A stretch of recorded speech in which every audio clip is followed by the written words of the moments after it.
याला महाराष्ट्र बनते. पण त्यांची जयंती करायची तर विचाराची जयंती करायची. 10 रुपयाची डीजे पुढं धिंगाणा आरडायचं, राजे तुमची महाराष्ट्राला गरज आहे. राजे म्हणले खाली आलो तर पहिला तुला हानीन. ते पुढचे शत्रू परत बघू. ज्यांच्या जीवा स्वराज्य निर्माण करायचं तेच डाहवे पियत बसले. हो मला म्हणते तुम्ही हो पुढं लढायला, आम्ही आलो मागं, पुढचे पुढं मागचे मागं डाहवे. म्हणल्या कवा स्वराज्य व्हायचं, कशा मोहिमा राबवायच्या. कधीतरी छत्रपतींची तपश्चर्या बघा.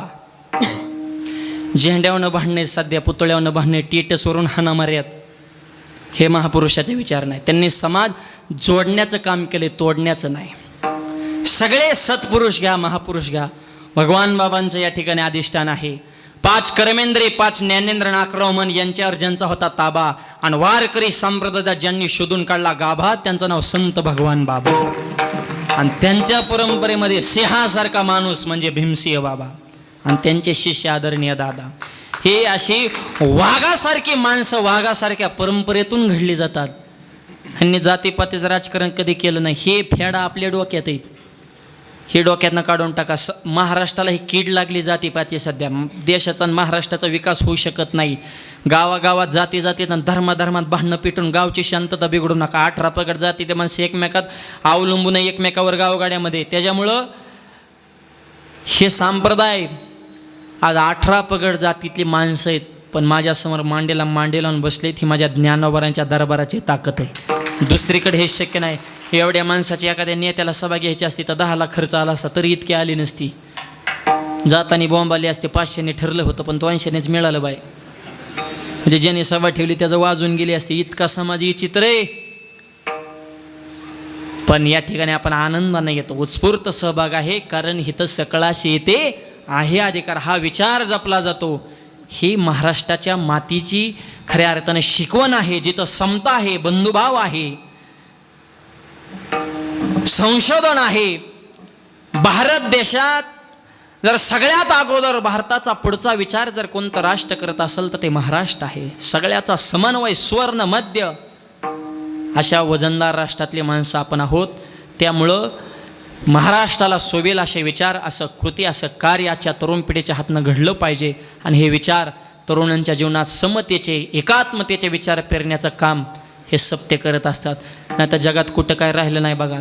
10 मिनिटं टी व्ही बघा, दिवसभर करमत नाही.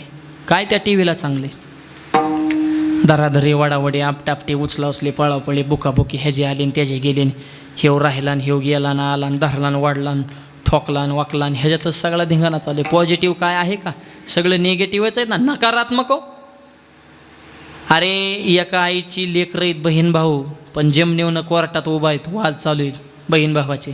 सख्खे भाऊ ईदभर बांधावून हाना मार्यात, पोटची मुलं टाकून आया पळून जायला लागल्या. आणि 6 वर्षाच्या मुलीवर अन्याय अत्याचार व्हायला लागला. काय नात्याचे मर्यादा राहिले का? ऐका कलीचे मेहमान, काय खऱ्याला की सगळं अवघडच आहे मायबाप. त्या जपानमध्ये चोर पकडा मशीनला एका तासात 500 चोर सापडलं. चोर पकडा मशीन अमेरिकेत नेलं, एका तासात 2000 चोर सापडलं. चोर पकडा मशीन भारतात आणला, अर्ध्या तासात मशीनच चोरीला गेलं. नुसती फासापशी. आमचे इंगळे महाराज त्या बाबतीत एक सिद्धांत द्यायचे. आता आमचे दीपक महाराज आहेत बघा, महाराष्ट्रभर त्यांचं कीर्तन आमचे सोमनाथ महाराज म्हणले, मागं होते आम्ही 7 करायला म्हणले. इंगळे महाराजांसारखंच कीर्तन मायबाबा आणि अत्यंत सुंदर. महाराज एक विनोद सांगायचे बघा, जगात किती फासाफशी. म्हणले वडवणीचा बाजार भरला, बाजारात एकदम माशा मारायचे पावडर का बसलं. 2 रुपयाला पुढे माशा मारणार, 2ला पुढे माशा मारणार. लोक म्हणजे 2लाच माशा मारतात, मरणाच्या पुढे खापले. एक जण घरी गेला, बायकोणाला पुढी सोड. पुढी सोडली, पुढीत पावडरच नव्हती, कागदाची चिठ्ठी होती. आणि चिठ्ठी पेनानं लिहिलं होतं, उजव्या हातानं जेवण करा, डाव्या हातानं माशा हाना. इथे इंगळे महाराज. आणि असे 1000 दृष्टांताची पुस्तकं त्या काळात. मी म्हणलं का नाही, हा माणूस म्हणजे अपडेट. आता आमच्यासारख्या तरुणांना सुद्धा पुढं काय आहे ती कळणार नाही. पुस्तक असू द्या, कॅसेट असू द्या, आणि एवढा सुंदर आश्रम, हे सगळ्यात विशेष बाब आहे. या 2-2.5 एकरच्या परिसरामध्ये आयुष्यभर वन फिरून जी संपत्ती कमवली ती अख्खी संपत्ती लक्ष्मी धर्मासाठी लावली, हे सगळ्यात विशेष आहे मायबाप. एवढा सुंदर आश्रम, रामकृष्ण हरीचं मंदिर, भगवान शिवजी आहेत, गरुड हनुमंत आहेत, गुरु शिष्य मंदिर आहे.